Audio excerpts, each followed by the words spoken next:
स्वागत है आप सभी का गायत्री पीजी कॉलेज सांचौर की ऑनलाइन क्लासेस में।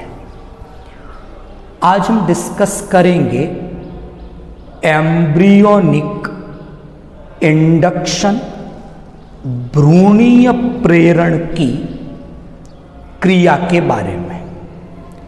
इस टॉपिक का ये आज तीसरा पार्ट है। इससे पहले हमने फर्स्ट पार्ट में एम्ब्रियोनिक इंडक्शन भ्रूणीय प्रेरण की एक डेफिनेशन डिस्कस की थी और उस डेफिनेशन में हमने ऐसा डिस्कस किया था कि भ्रूण का एक पार्ट किसी दूसरे पार्ट को प्रेरित करता है कि वो एक विशिष्ट संरचना का निर्माण करे। इसी क्रिया को भ्रूणीय प्रेरण एम्ब्रियोनिक इंडक्शन के नाम से जाना जाता है। सबसे पहले हैंस स्पीमैन ने 1907 में ऐसे कुछ एक्सपेरिमेंट किए थे और उन एक्सपेरिमेंट के द्वारा स्पीमैन ने ऑर्गेनाइजर थियरी प्रस्तुत की थी और उस काम के लिए 1935 में स्पीमैन को नोबेल प्राइज प्राप्त हुआ। उसी फर्स्ट पार्ट में हमने ट्रांसप्लांटेशन जो एक्सपेरिमेंट है, हिंदी में जिन्हें प्रत्यारोपण प्रयोग के नाम से जाना जाता है, उनके विभिन्न प्रकार डिस्कस किए थे। ऑटोप्लास्टिक, होमोप्लास्टिक, हेटेरोप्लास्टिक और जीनोप्लास्टिक, ये 4 प्रकार के जो प्रत्यारोपण के प्रयोग होते हैं, इनके बारे में भी हमने फर्स्ट पार्ट में डिस्कस किया था।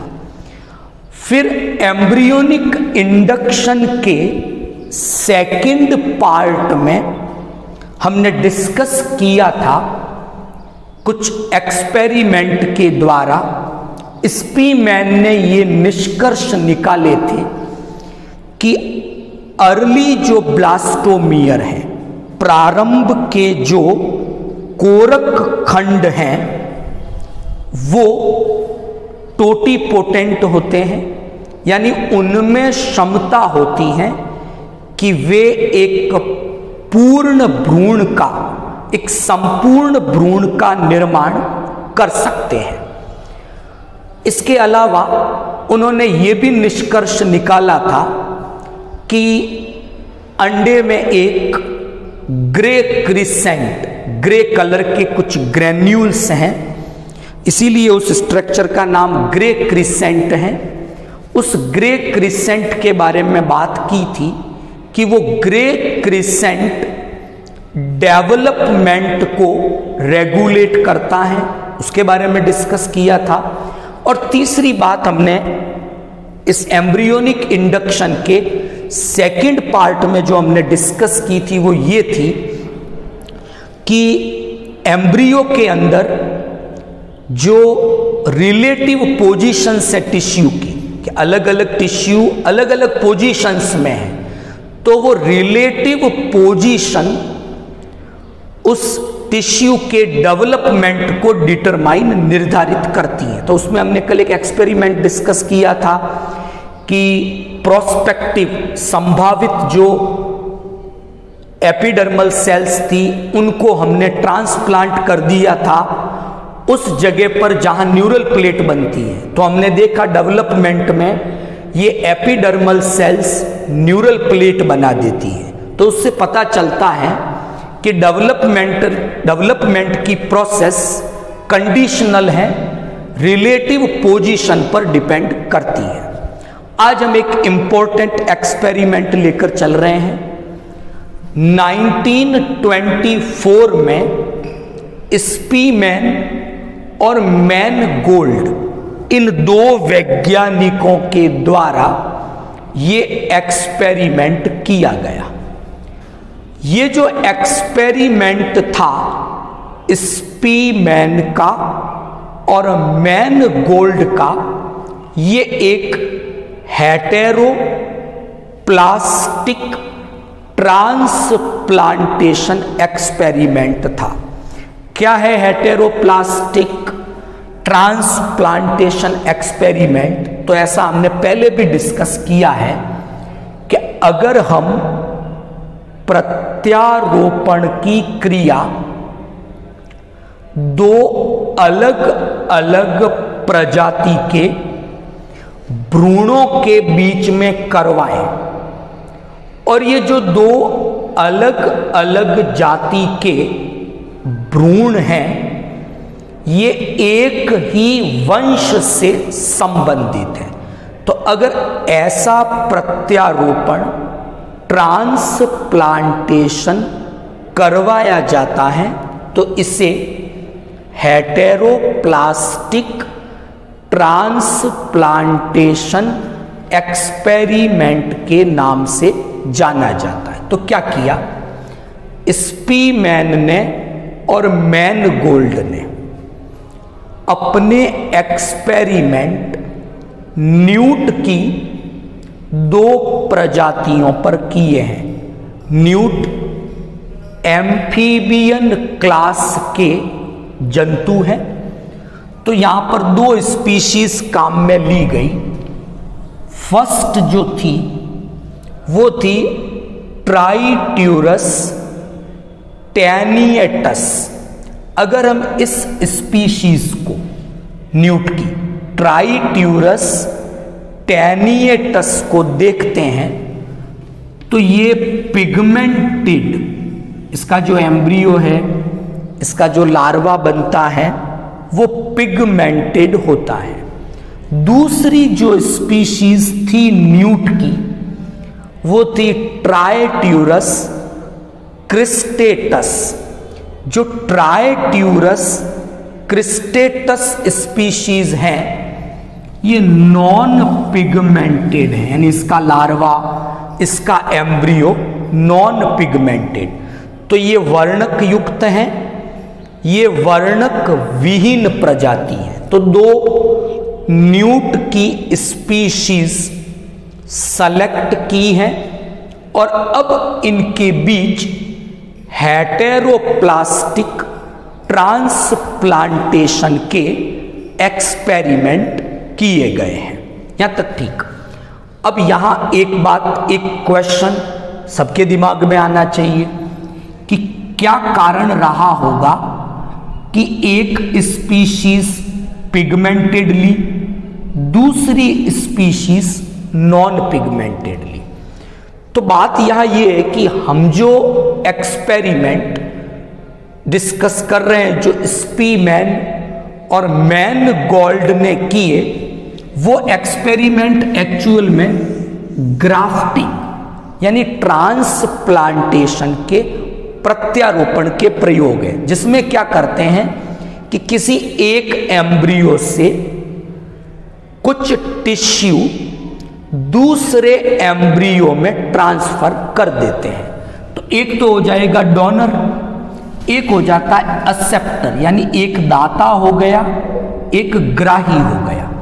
तो ग्राही में दाता के ऊतक किस प्रकार विभेदित हो रहे हैं, कैसी वो संरचनाएं बना रहे हैं, ये हमें अलग अलग दिखनी चाहिए। यानी ग्राही की अलग दिखे, दाता की अलग दिखे, और वो तभी संभव है जब दोनों स्पीशीज मॉर्फोलॉजिकली डिफरेंट हो। इसलिए यहां पर दो जो प्रजातियां सेलेक्ट की गई हैं उसमें से एक पिगमेंटेड हैं, ट्राइट्यूरस, टेनिएटस, दूसरी नॉन पिगमेंटेड हैं, ट्राइट्यूरस, क्रिस्टेटस। इसलिए दो अलग अलग, यानी एक पिगमेंटेड एक नॉन पिगमेंटेड काम में लिया गया। ये एक जनरल हमने फ्रेमवर्क डिस्कस किया है स्पीमैन के मैनगोल्ड के एक्सपेरिमेंट के बारे में। अब हम बात करेंगे कि ये जो एक्सपेरिमेंट है मैनगोल्ड का और स्पीमैन का, इससे हमें पता क्या चलता है कि ये जो एक्सपेरिमेंट है वो हमें बताता है कि जब हम गैस्ट्रूला स्टेज की बात करें, अर्ली गैस्ट्रूला की प्रारंभिक अवस्था की, तो उसमें हम देखते हैं कई सारी स्ट्रक्चर है। माइक्रोमियर्स होते हैं, लघु कोरक खंड, मैक्रोमियर्स होते हैं, दीर्घ कोरक खंड, ब्लास्टोसील है अंदर। उसके अलावा जैसे ही ये अर्ली गैस्ट्रूला में आएगा तो हम देखते हैं वहां ब्लास्टोपोर बनता है। उस ब्लास्टोपोर की चारों ओर कुछ लिप्स हैं, दो लैटरल लिप हैं, पार्श्व ओस्ट, एक पृष्ठ ओस्ट है, एक अधर ओस्ट होता है। तो ऐसे डोर्सल लिप, वेंट्रल लिप और लैटरल लिप और ब्लास्टोमियर्स है वहां पर। तो ये इतनी सारी जो स्ट्रक्चर्स हैं, इतने सारे जो टिश्यू की बात कर रहे हैं, उसमें से हम बात कर रहे हैं केवल कौन से टिश्यू की? डोर्सल लिप ऑफ ब्लास्टोपोर की, यानी कोरक छिद्र जो है उसका पृष्ठ ओस्ट। ये एकमात्र, यहां ध्यान रखना, इट इज ओनली, ये एकमात्र ऐसी स्ट्रक्चर हैं जो सेल्फ डिटरमाइंड टिश्यू है, यानी स्वतः निर्धारित ऊतक है। इसके अलावा इस पूरे अर्ली गैस्ट्रूला में ऐसी कोई स्ट्रक्चर नहीं है जो सेल्फ डिटरमाइंड हो, स्वनिर्धारित हो। तो आज के इस एक्सपेरिमेंट से हम ये प्रूव करेंगे कि ब्लास्टोपोर का जो पृष्ठ ओस्ट है, डोर्सल लिप है, वो एक सेल्फ डिटरमाइंड टिश्यू है और वो वर्क करता है प्राइमरी ऑर्गेनाइजर के रूप में। और ऐसा सबसे पहले स्पीमैन ने बताया था, इसलिए इस डोर्सल लिप ऑफ ब्लास्टोपोर को स्पीमैन्स ऑर्गेनाइजर, प्राइमरी ऑर्गेनाइजर के नाम से जाना जाता है। अब क्या एक्सपेरिमेंट है, थोड़ा डिस्कस करते हैं इसको इन डायग्रामों की हेल्प से। नंबर 1, ये अर्ली गैस्ट्रूलेशन स्टेज, गैस्ट्रूला की प्रारंभिक अवस्था को प्रदर्शित कर रहा है। और ये डायग्राम है ट्राइट्यूरस टेनिएटस, यानी जो पिगमेंटेड वाली स्पीशीज है उसकी अर्ली गैस्ट्रूला स्टेज है। ये इसकी एंडोडर्म है, ये इसकी मीजोडर्म और ये इसकी एक्टोडर्म। यहां तक ठीक। अब यहां पर ये जो पार्ट है जिसको मैंने ऑरेंज कलर से मार्क किया है, ये एक्चुअल में डोर्सल लिप ऑफ ब्लास्टोपोर है, इस पहले वाले एम्ब्रियो का। क्या करेंगे, इसका एक हिस्सा, इस डोर्सल लिप ऑफ ब्लास्टोपोर का एक टिश्यू यहां से अलग किया और इसे ट्रांसप्लांट, प्रत्यारोपित किया, किसमें? ट्राइट्यूरस क्रिस्टेटस में, यानी इसमें। ये जो डायग्राम है वो ट्राइट्यूरस क्रिस्टेटस का है। और यहां पर हमने इस टिश्यू को लिया और इस नॉन पिगमेंटेड वाले में यहां पर इसको ट्रांसप्लांट कर दिया। ये जो रीजन है एक्चुअल में, ये रीजन वेंट्रल एपिडर्मिस का निर्माण जनरली करता है। यहां पर इस रीजन में वेंट्रल एपिडर्मिस बनती है, वहां पर इस ट्राइट्यूरस टेनिएटस जो पिगमेंटेड है उसके डॉर्सल लिप ऑफ ब्लास्टोपोर के पार्ट को ट्रांसप्लांट कर दिया। क्या हुआ?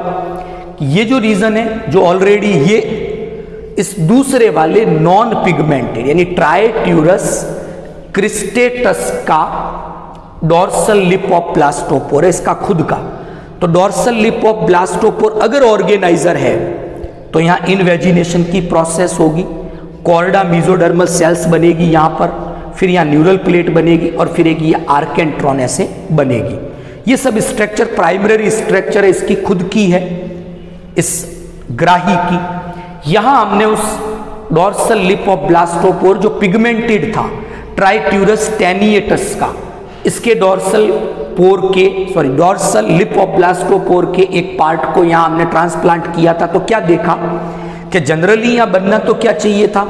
वेंट्रल एपिडर्मिस, लेकिन ये डॉर्सल लिप ऑफ ब्लास्टोपोर का टिश्यू यहां इनवेजिनेशन स्टार्ट करता है, वही कॉर्डा मेसोडर्मल सेल्स बनाएगा, न्यूरल प्लेट बनेगी और फाइनली एक आर्केंट्रॉन बनेगी। ये सब सेकेंडरी टिश्यू, सेकेंडरी स्ट्रक्चर बनी। और फाइनली हम क्या देखेंगे डेवलपमेंट के बाद में कि इस ग्राही के लार्वा के साथ साथ इस ग्राही का जो डेवलपमेंट पूरा होगा तो एक नॉन पिगमेंटेड एम्ब्रियो बन जाएगा पूरा। उसके साथ हम क्या देखेंगे? एक पिगमेंटेड एम्ब्रियो अटैच है, जो किसने बनाया? पूरा इस डॉर्सल लिप ऑफ ब्लास्टोपोर के पार्ट ने बनाया, जो हमने यहां ग्राफ्ट ट्रांसप्लांट किया था। तो इस एक्सपेरिमेंट से ये पता चलता है कि जो डॉर्सल लिप ऑफ ब्लास्टोपोर है वो एक प्राइमरी ऑर्गेनाइजर का काम करता है और कंप्लीट डेवलपमेंट को रेगुलेट करता है।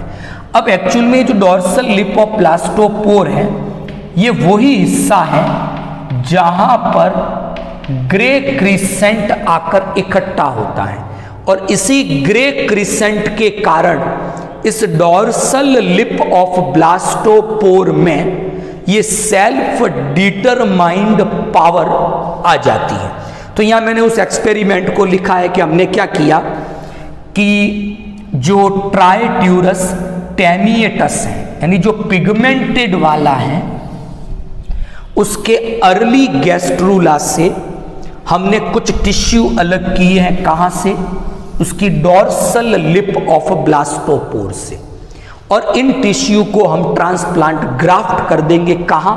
दूसरी स्पीशीज में जिसका नाम है ट्राइट्यूरस क्रिस्टेटस, उसके गैस्ट्रूला में हमने ये वहां ट्रांसप्लांट किए जो जनरली क्या बनाता है? वेंट्रल एपिडर्मिस बनाता है। लेकिन ये वहां जाकर फिर क्या करेंगे कि डोनर के जो टिश्यू है, डोनर मतलब ये डॉर्सल लिप ऑफ टिश्यू ये डोनर है, ये वहां जाके इनवेजिनेट होगा और सेकंड आर्केंट्रॉन है, फिर लास्ट में एक सेकंड एम्ब्रियो बना देता है जो कि होस्ट के साथ जुड़ा हुआ रहता है। तो यहां इस एक्सपेरिमेंट से हैंस स्पीमैन ने और मैनगोल्ड ने ये प्रूव किया कि जो अर्ली गैस्ट्रूला है उसमें जो डॉर्सल लिप ऑफ ब्लास्टोपोर है वो एक्चुअल में सेल्फ डिटरमाइंड टिश्यू है, प्राथमिक ऑर्गेनाइजर, प्राइमरी ऑर्गेनाइजर का ये काम करता है। और ऐसा पहली बार स्पीमैन ने बताया, इसलिए इस डॉर्सल लिप ऑफ ब्लास्टोपोर को स्पीमैन्स ऑर्गेनाइजर के नाम से जाना जाता है। ओके, तो आज के इस एक्सपेरिमेंट से ये चीज हमने क्लियर की कि dorsal lip of blastopore he primary organiser हैं और वही कंप्लीट एम्ब्रियो के डेवलपमेंट को रेगुलेट और कंट्रोल करता है। ओके, तो आज का ये एम्ब्रियोनिक इंडक्शन का तीसरा पार्ट था। आई होप आज का जो लेक्चर था आपको इजीली समझ में आया होगा। कल हम एम्ब्रियोनिक इंडक्शन के फोर्थ पार्ट को डिस्कस करेंगे और उस फोर्थ पार्ट में हम डिस्कस करेंगे ऑर्गेनाइजर प्राइमरी ऑर्गेनाइजर क्या है, सेकेंडरी ऑर्गेनाइजर क्या है, और सेकेंडरी ऑर्गेनाइजर के एग्जाम्पल्स क्या है। एक तो ये डिस्कस करेंगे। दूसरी बात हम डिस्कस करेंगे कि एक ऑर्गेनाइजर की प्रॉपर्टीज क्या होनी चाहिए, कि किसी ऑर्गेनाइजर में क्या क्या लक्षण, क्या क्या विशेषताएं होनी चाहिए, वो डिस्कस करेंगे। और फिर हम डिस्कस करेंगे कुछ एग्जाम्पल लेके भ्रूणीय प्रेरण की क्रिया के बारे में, कि एम्फीबिया में कैसी हुई, बर्ड के अंदर, मैमल के अंदर ये एम्ब्रियोनिक इंडक्शन की प्रोसेस किस प्रकार होती है। और फिर फाइनली डिस्कस करेंगे type of embryonic induction, exogenous and endogenous. दो प्रकार से भ्रूणीय प्रेरण की क्रिया होती है। एक्सोजीनस कैसे होगा, एंडोजीनस कैसे होगा, ये कल हम फाइनली डिस्कस करेंगे। तो अभी तक हम एम्ब्रियोनिक इंडक्शन के 3 पार्ट डिस्कस कर चुके हैं, और बेसिकली ये तीनों पार्ट डिस्कस करने का मेरा उद्देश्य यही था कि हम हैंस स्पीमैन के जो एक्सपेरिमेंट्स हैं उनके क्या कंक्लूजन हैं वो पता कर सके। तो यहां तक आपको समझ में आया होगा। कल फिर एक लेक्चर के साथ मिलेंगे। Thank you all of you.